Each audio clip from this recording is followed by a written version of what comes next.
Hello, welcome to this video. This is coverage of round 8 of the Tata Steel 2016 tournament. A little bit late again, but I'm happy to keep those updates on in the first place. It's a bit difficult at the moment. So let's get going. We've got the game Wesley So with white against Shakhmavyarov. Yep, get an Italian game. Not many Berlins in this event. They try all kinds of things to avoid it, starting on move 1 in most cases. But what did we get here? We get the quiet treatment with d3 and c3, but pretty early on, So is coming up with something quite unusual. Knight to a3. Yeah, the idea is probably to reroute the knight, as it is often happening, but do that via this move order instead of like d2, f1. Yeah, I'm not sure if this is a big issue, but it's a new idea. Mavyarov plays in a very logical fashion. Exactly, to be honest, I play exactly the same against the setup. I mean, not knight a3. This is a move I never saw, but let's say white would play like knight d2, f1 instead. I would play exactly the same as black does here. Go h6, rook e8, bishop e6. I think this is a very clean way of playing with black. The only issue is that it's absolutely difficult to ever win a game. It is super sound, super solid, but how to ever do something is beyond me. In this game, we had the typical scenario. The bishops get traded, and white gets in d4. Takes, and now an interesting little moment. Black has to avoid to take on e4 with the rook. Looks tempting to grab that central pawn, but at the end this is a pretty awkward double attack. Knight c5, there is b4, and all of a sudden, like magic, this knight has a useful post. White wins a full piece for a pawn, but it's enough to win the game. So Mavyarov had to take then and play this position. Yeah, and here white is a little bit more comfortable because of the space, because it's knight e3 to f5, knight e3 to d5. You can reroute that. The knight is actually pretty well placed on c2 here. It's not bad. The issue is, however, that black's position is super solid. It's absolutely difficult to break down, and Mavyarov defends this quite, I think, confidently. As I said, there's not much that black has to fear in many of those positions. It's just that you cannot do much ever. And in this game, they maneuvered a little bit here. But yeah, now So decided to call it a day with knight f5. This is at the end just a draw. Yeah, black's king is somewhat open here, so it's a perpetual. Check. Yeah, white. I mean, he tried with this e takes f to try to get the pawn to f6, but it does not. It's not happen. Check. You have to give the check. f6. There is rook e1, and white is even losing. Yeah, a very solid game, let's say, from both sides, but ultimately not much happening. The next game I'm going to look at is Ding Liren against Wei Yi, a Chinese duo, and this, in my mind, but this is just my personal opinion, is just as interesting as the game before. Not much, to be honest. It just looks different. Why do I say that? Because, well, it's a super sharp game, but also a game that both sides probably had on their notebooks at home. It's all pretty much known, and yeah, we will see what happens. That knight c6 line is an interesting sideline against the Russian system with queen b3. One point is that after bishop e2, black is going for e5. An interesting line. I looked at this some years ago, actually, for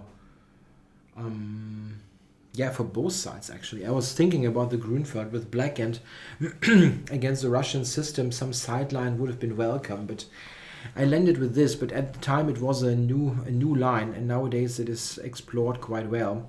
Taking knight g4 is completely fine. For black, you get the pawn back easily.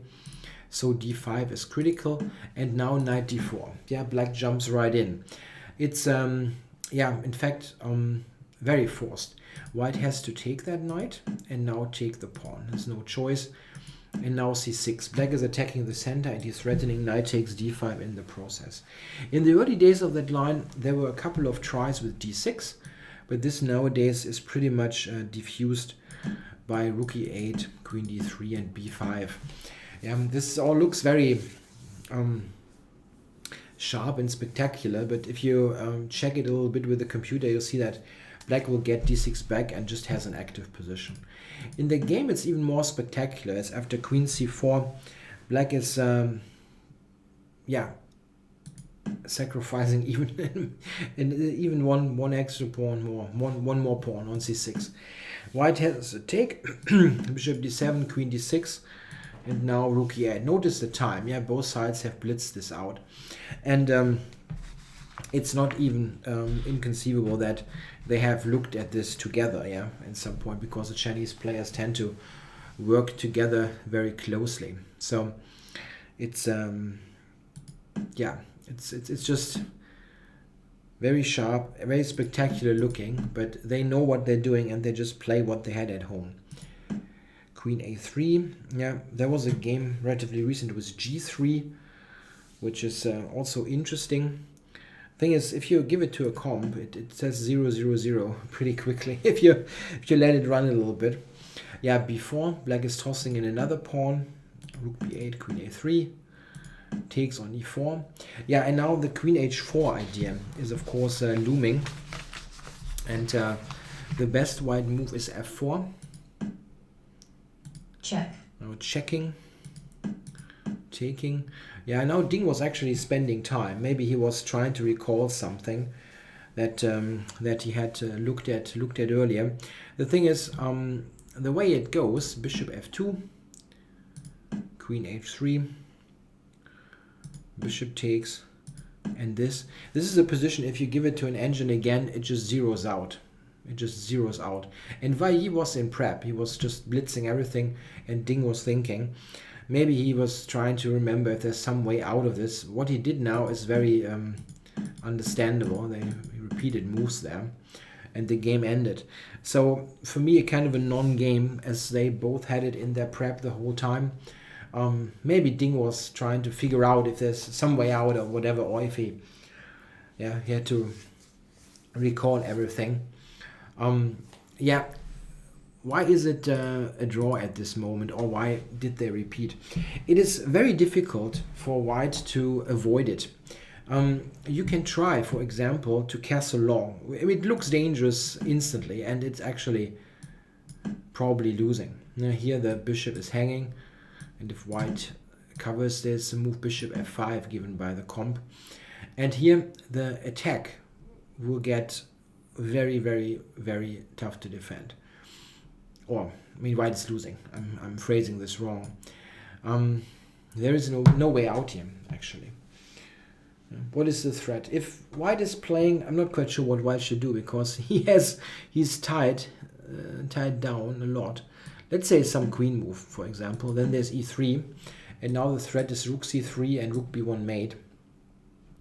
Alternatively, queen to e4 can be a move. It's just a fantastic attack. So White cannot castle long, that loses.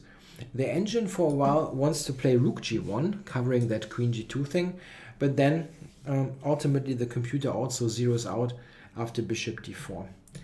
You can look at this a little bit with yourself if you like, with the computer, and toy around with it. It's very difficult for White to do anything else than taking the draw. I think especially in a practical game, taking the draw is a very wise decision, as you're probably going to get killed if you try to survive such a position against somebody who has used absolutely no time. Okay, so spectacular on the outside, but it's not that much happened here. Okay, the next game I want to check is Karjakin with White against Magnus Carlsen. We got a Rui Lopez, and Carlsen plays g6. And quite interesting line that he has used on and off over the years. Not often, maybe like twice a year or something, but it is quite decent. Black wants to obviously fianchetto the bishop and cover the e5 pawn in that way. White still cannot win a pawn with this, as we know from the a6 line. So what is White doing here?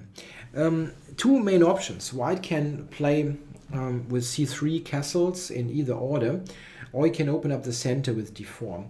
I actually have looked at this line myself, but with black. But what I never really liked is the move d4. This is not objectively so dangerous, but I never liked the idea of having to play bishop e7 here after I've played g6. It's not a big deal actually, but I never liked this kind of position so much. Whereas felt like White is slightly better, but maybe Carlsen is believing that he can defend such a position easily, which might be true. Well, what we get is this position, which also could arise from the Steinitz defense, or deferred Steinitz with a6 and d6. That leads to kind of interesting play. I think this is something that I feel like black players could investigate. Yeah, we get a Spanish type of position, but it has a King's Indian type of flavor. Check. Here with black sometimes getting in f5. Carlsen, however, has an entirely different idea. After the move bishop e3, he goes for the amazing move knight to g8, just undeveloping the knight. Yeah, what's the point? He wants to get rid of the bishop here with bishop to h6. Yeah, that bishop is not looking great on g7, but still, that is a long time that you spend there to get rid of that piece. It doesn't seem to be bad. It's just it's not a new idea. It has been tried before, but still, it's a very rare idea and kind of funny. Yeah, okay. So black gets rid of the bishop and just plays this position. Yeah, the virtue of that trade is twofold. The bishop wasn't great in the first place, looking at his pawns, but also black traded pieces, which is very helpful as you have little space here. And I think this position is something that is somewhat similar to positions that I sometimes get out of the Bogo Indian, or other players get out of the Bogo Indian. And my usual feeling is that when you get down to two minor pieces per side, that helps. And this is the case here, two knights for both sides. I think, however, that, I'm not sure, but I think what Karjakin is doing the next couple of moves isn't so testing, even though I cannot really give a clear improvement. He played rook c1, after which Carlsen got in that a5 move and got the a file open.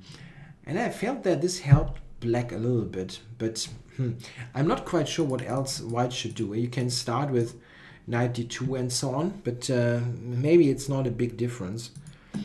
The way it went, he got the a file and played interesting moves now. Knight to b6, that's an interesting move. It doesn't look very typical to put the knight on b6, but it has a point. It looks at this pawn so that the knight cannot move. c5 is not possible anyway, because the queen is on that square. At least it doesn't promise White anything. And what black is doing is he takes some control over the a8 square, so that whenever there's a trade on the a file, he's quickly replacing this rook. Now he's going for c6. That's important to understand, that black quite often goes for c6 in such a structure to gain a little bit of space. And this also is what happened here. He got this rook a8 in, and now went for c6. And around here, I think black is perfectly fine. He now has the idea in some cases to play c5. And okay, it's difficult to imagine black playing for a win here, but if you get in like c5, White plays b5, and then you play c5, b5, then you play this and queen a8, maybe you can do something on the a file. It's very unlikely though. Still, White decided to take. That's the easier solution here. Cover c4, and here they found this pendulum maneuver and agreed to a draw. I think this is a very okay decision, because both sides have a hard time to do anything. The white knights here, they are kind of tied to defend the pawns here, and what sometimes can happen is some trade of c against d pawn, after which the position is completely lifeless. So pretty correct draw here. I think Carlsen getting equal play quite effortlessly with this offbeat line here, with this funny idea knight g8, but it seems to be viable. Yeah, the position is very closed, and it seemed to be perfectly okay. Okay, so next game to check is Giri Tomaszewski, and Giri is going for some Reti opening here with c4. And yeah, I'm happy to tell you that I actually have some experience with this position. I've played this position quite a bit over the years in various situations, time controls. I've had classical games, for example, with now takes queen b3, and I actually believe that this is stronger than what Giri played. Sorry, d3 first, bishop e7, queen b3. This is what I've played more than once. I think that this is a very interesting type of structure, with white going knight c3 and e4 later. I think it's an interesting way to play, a little bit more interesting than what Giri tried here. He went for something comparable: queen b3, queen b6, d3, knight bd7, and yeah, here we come to the interesting moment here. What white has tried quite a bit is bishop e3, this move, but Giri goes for the trade on d5. If black now takes with the e pawn, I think then he would have retreated and gotten to the position I have just talked about. Tomaszewski, however, captured on b3, traded, and now we get this position. I think, I mean, Giri was, I think, aiming exactly for what he got in the game. And it's an interesting way to play. It's not like completely pointless, of course not. I just feel that it doesn't have enough bite. He wanted to go for that.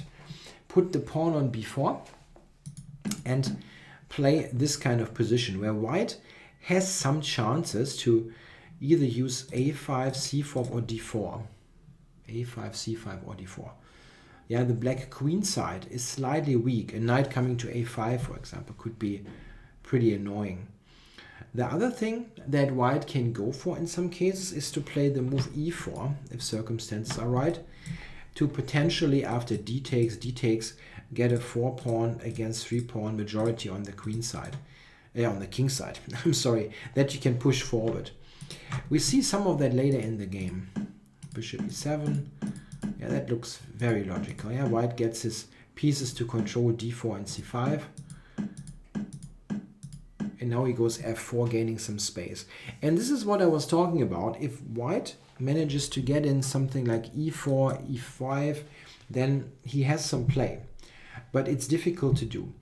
Black's way of defending this is to prevent this kind of advance. And the way it went, white never got it in. Yeah, white was gaining more space here on the king side. But we see that d6 is a great square for the knight. It looks at all the critical squares like e4, b5. The bishop on c8 is actually well placed. It covers b7. If it is attacked someday, it is covered. And e4 is not possible. Yeah, Giri tried with this structure. But still, the key is to being able to play e4. And that was never possible. Yeah, it was a huge shuffling going on. Yeah, this was traded, the b file was opened, but the let's say the range of rough equality was never really left. It was just about equal the whole time. I mean, if anybody, white is a little bit more comfortable, so I see why Giri tried around a little bit, but fast forward mode doesn't really hurt here. Not much happened. Not much happened. So I think a very sound and solid game by Tomaszewski. Giri's idea here with going with a double b pawn is certainly playable and quite okay, but it doesn't seem to have enough bite to ultimately pose yeah, pose big problems. Okay, the next game I want to look at is which one actually? Let's go Hu Yifan Fan Wei. It's not clear. The next couple of games are interesting. So Hu Yifan, she had a really good event, but lost then a game against Mamedyarov where she was equal now. So she's down on 50% now. But maybe she can do something with white against Van Vele, who's struggling in the event expectedly as he is the underdog. Okay, got a sharp knight off. And Van Vele is sticking to his guns there with e6. Not going for knight g4 or anything like that. Okay, she goes g4. This is the sharpest line in this position, absolutely. Black here can go for e5, knight f5, g6, after which white is often sacrificing stuff with g5. It's super sharp line. Is it g5? I actually wonder. Yeah, I think it is right. It's not my kind of line, but I think g5 is right. But Van Vele didn't do that. He played h6, slightly more conservative way of playing this. Okay, queen f3 by Hu Yifan. White has a couple of options, but this is one of them. She has played this before. Knight bd7 by Van Vele, taking control over e5. And here move queen g2 was played. Not the most common placement for the queen. But knight e5 was a threat. You have to move it probably. And this is having this in mind, h4, g5. Yeah, Van Vele now stopped the move g5 with g5 himself. Yeah, pretty radical, but kind of usual in this structure. You want to make sure that you have a pawn on g5 to capture any f-pawn pushes, and it secures that square on e5 as a defensive stronghold. Yeah, she went with h4. It's all very logical. Rook g8, takes, and this is a critical position now. What Hu Yifan now is playing is leading to, I think, somewhat, let's say, dynamic equality, something like that. It's not bad, but not a critical test maybe of Black's position. Black's position is certainly looking slightly dubious, I would say. Maybe slightly so. Development-wise, he's somewhat behind, and it looks like white may have attacking chances against the black king. On the other hand, it's clear that Black's long-term prospects are excellent. If he's not getting killed in the next couple of moves, then his knight on e5 will be great. His dark square control is good, and he has ideas with b4 on the queen side. It's kind of a now or never situation in a way for white. White should be quick trying to do things. The move that was suggested during the broadcast was bishop takes g5, and I think this is really interesting, even though it's difficult to get a clear picture how this is to be assessed. If Black takes it, of course f4 was the idea. And here the situation is totally unclear to me after Black plays this move. Yeah, takes, knight to e3, queen g3, and something like this, and let's say queen to b6. It's not completely forced, yeah, but situation here is unclear to me. Black, from a structural point of view, is in excellent shape with the two bishops and everything, but he also still has this issue with the king, and white can maybe shoot for pressure on f7. Black doesn't have a clear idea what to do with this king. I really don't know how to assess it. It's very interesting though. After bishop takes g5, Black can also play b4 and just sacrifice his pawn in a way, because this position is also quite interesting. Black is threatening bishop d7, for example. Many opportunities, but bishop g5 looks like a critical test. She played knight f3, which is not, as I said, not bad, but it doesn't seem to test Black that much. Now e5 is the idea, and here b4 was the only way now for Black to deal with this situation. We got this transformation now, and here the material is equal, but black's position, it seems, is somewhat easier to play. He's got the 2 bishops and very strong potential pressure on the long diagonal. It seems that white is not in terrible shape, but black seems to be easier to play and maybe is somewhat better. Somewhat later, there was one opportunity that Hu Yifan had, but she did not take it. We will see what happened. In this position after a5, she had a tactical shot available that she didn't see. Of course, the position is difficult and tricky to play, but white has to take this opportunity. If she doesn't do it, and we see what happens in the game, then very easily black's position can become overwhelming. One reason is that this bishop on g4 is not really doing much. It just looks at a well-protected pawn on e6, and other than that, doesn't have any particular purpose. What she should do is to move e5. Yeah, after bishop takes, white is even check, quickly winning the game. Yeah, this is not going to end beautifully for black. So after this has to be played, and now white has the very strong move knight c5. Very interesting. The point is that you open up the d file for queen d7, and if black plays something like that, there is this strong move. All of a sudden, attacking here. Yeah, this is also a fork.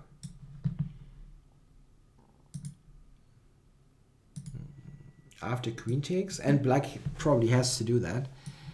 Check. We get this, and after queen e7, white has excellent chances to draw the game. Yeah, the activity is pretty strong. There are a couple of lines there that are immensely computerish, but quite funny. For example, here the computer wants to play rook to h6. And after, let's say if black plays, I don't know, let's do something like that. I just want to show an idea here. Then the computer gives this as a draw because it takes this rook h7. Very weird sequence. And after this, there are the perpetual checks cannot be prevented. Very weird line. But e5 also was kind of logical. Yeah, trying to shut down the bishop and get the activity going. After queen h2, she took a while to play that move. However, Van Vele is firmly in the driver's seat. This, and bishop a6. And this is the issue. That knight is not stable anymore now. And if the knight gets traded, the bishop gets immensely strong on the b2 square. Yeah, this is what happened. Yeah, and here we go. Now black is attacking with extra pieces as the bishop on g4 is an absolute spectator doing nothing at all.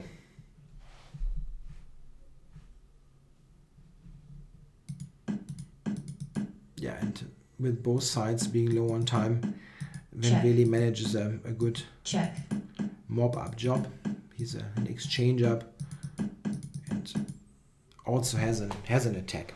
So a good win here for the Dutch. I think it's the Dutch number 2, right? There's nobody. Yeah, the Van Vele first win that he scores in that event. Tough game for Hu Yifan. Maybe she was still a little bit off her game after that unnecessary loss against Mamedyarov. You don't know. It was very difficult though. Very difficult to play position. Van Vele was going for his usual sharp knight off, and many of those decisions are very difficult to take. I mean, if I just go back here, that decision what to play in this position is very, very tough to make. And it's also not clear that bishop g5 was any good. I showed a couple of lines, but they were absolutely not conclusive. It can easily be that it is also equal or kind of okay, let's say, for black, but it seems to be a much tougher test though. Okay, let's go for the final 2 games. What am I going to check first? I'm going for Adams Elyanov. And here I want to focus on some spots in the endgame. It was an endgame quickly because we have the Berlin Wall endgame. Check. Something that we, I think, have not seen yet in the tournament. Yeah, so what happened in this game? I'm not an expert on this opening, but I can tell you that Elyanov's way of playing this with bishop e7 and later knight to h4 is not particularly popular. He has done that before. Check. And with success, I mean draws, yeah. But so it couldn't come as a surprise for Adams. However, in the game, I think what we see is all those moves look fairly normal. We see that after f5, which is an interesting radical idea to open up the position quickly, that black is already very comfortable. So slightly mysterious for me what happened after 14 moves. I mean, black is usually getting good results in the Berlin, but he has to suffer a little bit at least in many cases. And here he was immediately fine. I mean, this position white now takes, and here it's already, I think, pretty apparent how comfortable black is. He will get in some f5, and his bishop pair is very nice in that open position. So there needs to be some kind of improvement has to be made here for white. And f5. That is what I was talking about. Black is opening up the position very, very quickly. Yeah, and what is white supposed to do? If these bishops get activated, especially those pawns can become vulnerable if you think about bishop coming there. Yeah, in this phase of the game, white was struggling a lot with keeping the game going, let's say. And yeah, Elyanov had a very nice position. Played here. c4. And now played rook f3. It might be that bishop f5 is the better move. It looks a bit cold-blooded, putting it in on the f file, but white has no discovery. And the idea is sometimes to go bishop to e4. It's not quite clear what he didn't like about the move. I think black seems to be in excellent shape here. The best that white can do is probably to take and play something like that. But here, black is really just a pawn up. And if we look at the game, he tried this. This pawn will ultimately get lost. And this means we have a very comparable position. Yeah, maybe he didn't see knight d3. That's possible. That little trick all of a sudden threatening here. And if black takes, there's rook f3. And here, black's king gets active, but white wins the pawn. However, we have to give credit to Elyanov. He really tries everything here. Yeah, the king is marching all the way here and tries to win the queen side. And this is actually what happened. H pawn was going. And now knight to d2. That seems to be okay. It tries to shut out the bishop, even though h6 also was possible and probably will lead to an equal position. Something like bishop d3, let's say, h7, king h8, knight e5, and bishop c2. Yeah, just about. You have to give it up to stop the h pawn. This should end in a draw. What Adams played also was okay. It's very sharp though. Yeah, black is material up, but the h pawn is running. Check. Knight is entering the game, and the h pawn will run. Yeah, and here we come to a critical moment.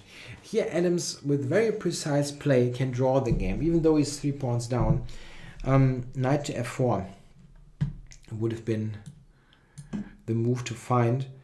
There's some logic behind it. Yeah, you cover this, or you intend to go there to push the h pawn home, and the way it went, something like that could have been the consequence. Check. Check. and black has a hard time to make any headway. Something like this, there's knight d3, and now you start to pick up pawns. Black cannot do this. Checkmate. Yeah. Yeah. This is a draw. You can try to find something with the computer there, but it just gives 0, 0, 0. Counterplay. Mate. Yeah. Check. So black has to jettison this to not getting checkmated, and here something like that will ultimately lead to a draw. Check. Yeah, this is the end. Very long line, but the thing is, you have to see it in comparison to the game. In the game, Adams goes knight d4, and that does not hold the draw. Bishop d5. Check. Now the knight is just far away from the pawn, and here the pawns advance much quicker. No, there's no knight b2 mate now. Yeah. King to b3, Check. knight to d4. Check. All very logical. Yeah, and here on move 58, okay, there's more than one move that wins, but here rook takes h7 was a very convincing way for Alyanov to win the game. White is to take, black takes the knight, and now those pawns promote. There's no way for white to stop them. A couple of moves later, Check.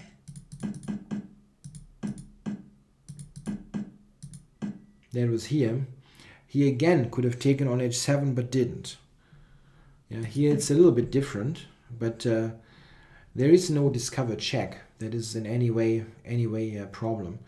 If white takes this, rook h3 is decisive. Check. Check here. Yeah, and this cannot be stopped. Okay, he played bishop f5. It still Check. wins, of course, but Check. yeah, there Check. were some opportunities of doing a pretty clean Check. job there, but he Check. didn't go for that. Yeah, we've got this traded. Black is still 3 pawns up. Check. And now king e4. And this looks totally normal, but it seems to spoil it. King to d2 is probably still winning. It's tricky already, but it's probably still wins after this. Check. And now the bishop comes back to save this, and this pawn is also safe here by the rook. Tough. Very tough to play that kind of game, and then after king e4, all of a sudden it is a draw. And white is getting that pawn, and now there is no way forward. Those pawns are blocked. He tried a little bit more, of course, but it's impossible now to win. Check. Check. Yeah, the knight Check. is just a complete blockader, and here the 2 pawns are irrelevant. This is a block on the e-file, and black has no way forward. A very disappointing end to this game to Alyanov, who really played, I think, a very good fighting game. He had some better possibilities probably in that early endgame transition, but then he played also in a very fighting way, going all the way to a3 and going for the sharpest possible approach. But at the end, he missed 2 clear chances to mop it up, and then yeah, one mistake cost the game, or the win. Yeah, it was a draw at the end, but very disappointing finish certainly for the Ukrainian number 1. Yeah, he's the number 1 of Ukraine at the moment. Okay, last game for that round, final game to look is Navarra with white against Caruana. And we got a Nimzo, and Navarra is going for a very safe line here with queen c2 and knight f3. Yeah, c5, knight a6 is the prescribed antidote, and this kind of line with knight c2 takes in c2 e4 has been in fashion a little bit for quite a while to go for this.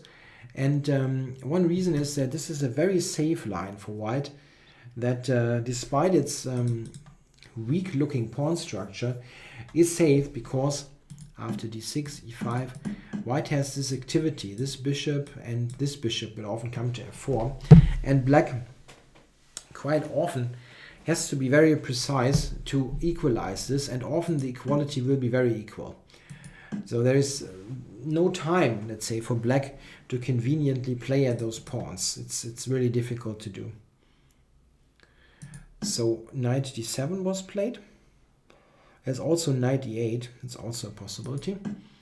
And this kind of variation here, I think, rook b8, that was, I think, criticized by Jan Gustafsson as being a little bit uncomfortable for black. And it's what happened in the game. I think that this is a bit uncomfortable for black. I think Gustafsson wanted black to take on e5, if I'm not mistaken, but I don't quite remember clearly. But he said rook b8 wasn't the best. And I think this game confirms that black's play here is not easy. He played b6, c5, f6. White was taking. Nice little trick, yeah, that rook cannot be taken. So here, and now rook e2 was played. In a game played just a couple of days before this game between the Italian player Basso and Josef Horváth from Hungary, Basso played rook e3 instead of rook e2, and also had a slight advantage with f4. And the problem is a little bit that black is somewhat passive. He cannot easily develop his bishop, and white's rooks are more active. It's not convenient to play, and as I said, very safe for white. Navarra played rook e2, however. King to f7. Caruana was taking time. He's really playing here. And now Navarra plays f4 after a long think. And after e5, immediately captured on e5. And this is quite amazing, because it looks like it blunders an exchange. Yeah, bishop to g4. Yeah, Navarra, he didn't overlook that. That's kind of impossible to believe. So he willingly gave up the exchange here. And the following sequence is really a bit mysterious. He plays e6. That was the idea. Now, of course, black has to go to g6. King e7 is rook d7, and bishop takes is not the idea, let's say, if you want to win the exchange here. So king to g6, bishop e4, check. That all was played quickly also by Navarra. So the mysterious part now is here. Here Caruana played, after quite some thought, the move f5, and I'm surprised that he did that, because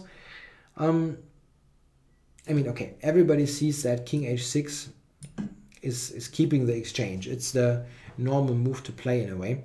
And I was really surprised that he didn't do that, because it's clear that white has compensation. That's really clear. It's not just a flat exchange. White has a pawn anyway, and the e-pawn is dangerous. However, if you look at something like king f2, and black takes and plays, let's say, rook c8, it's, I think, pretty clear that the e-pawn will not promote quickly. And if that isn't the case, I think then black pretty much has to go for that. Because also what he did, if you look at what he did, I think that this is, engines give black a slight advantage. I'm not sure. Maybe white has enough for the exchange, but it seems that this is a far more playable position than what he did. He played f5, and now there's e7. Attacking the rook. Check. And we have this transformation now. Oh, Navarra actually take. I didn't know that. At least that's given here. I don't know if he took with if he really promoted to a rook. Funny. Yeah. Anyway, the position here, it was pretty clear that this arises by force after that f5 move by Caruana, and this position, to be honest, absolutely sucks for black. You have an immensely passive position, and white has clear ideas. He's going to go up with the king. He has got two pawns against 1, so there are always potential breakthroughs. The bishop on d5 is controlling a8, so that the a pawn can be very dangerous, and the c pawn also is controlled. C8, that promotion square, is also controlled by the bishop, and black's counterplay is non-existent. If we look at what happens, black's position is absolutely terrible to play. Yeah, white has easy ideas. He comes up with a king here. Yeah, and black is just sitting there. And, well, I rather take that exchange up and play this position, which is also not very attractive maybe, but this is just a torture. I absolutely cannot tell you if black could have held the position. The way it went, Navarra was poking around all the time. This is the way you play this, just doing little things and improve a little bit. And there was a critical moment a little bit later, and this is coming here.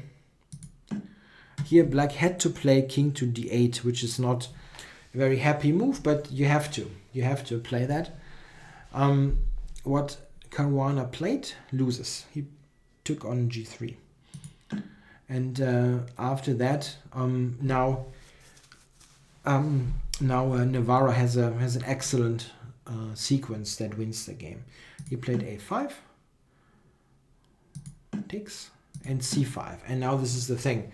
The c pawn is coming up the board. c6 is the threat, and black has no way to defend against it. A check. It's no good. Still c6 coming. Yeah, he tried king to d8, but now white wins with this nice sequence. h5. This covers the g6 square. f4. King to d6. Black has no check. Yeah, and now we see the problem. The c pawn is coming, and after this, there's also this nice move, threatening c7 mate. And that was the final move of the game. Caruana resigned. An excellent game by Navarra, really. I really liked it. The thing is, there was this kind of open question. why didn't Caruana keep the exchange?